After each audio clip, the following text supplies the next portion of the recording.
1/20/2025. We are in the Wuzi, one of the 7 ancient military Chinese texts. We are in Governing the State, which is chapter 1, verse 6. Marcus Wu of Wei said, "Pray tell us about governing an army, assigning soldiers, and keeping the state intact." Wu Qi replied, "The wise princes of old made sure to approach their ministers in the manner prescribed by the ritual codes and treated all their subjects with proper ceremony." So their ministers and their subjects are treated properly. So the people, as well as the leaders, all respect each other. They united and pacified the officials and the public. These rulers would set an example out while following local custom and would seek out the best talent in order to keep the state well defended against any threat.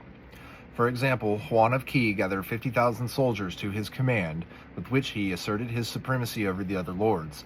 King Wen of Jin recruited 40,000 frontline troops, with which he realized his ambitions. King Miao of Qin created a force of 30,000 shock troops, allowing Qin to subdue its enemies. Therefore, a ruler of a strong state must understand their population in order to recruit their best talent. So a good ruler knows its people. They know their state. All of those who are bold and strong should be organized into one unit. Those keen to prove their loyalty and bravery into another. Soldiers who can climb to great heights and cover great distances on foot should be gathered together. All those dukes or ministers who have lost their positions and need to prove their worth in the eyes of their rulers should be placed in another unit. Former deserters who want to make amends should be placed in a unit.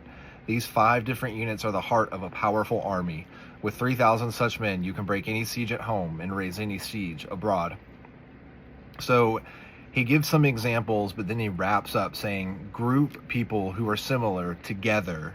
Know your people so that you can group them together and create an army that can break any siege coming into your territory, but also take over any city abroad. And so as we move through this chapter about governing the state, let's remember the state doesn't have to be the actual state. We don't have to think that we're going to somehow be governors or mayors or presidents one day. We can literally just metaphorically think of the state as our state of being, our state of where we are in life and how we are managing what we are doing and the decisions that we're making.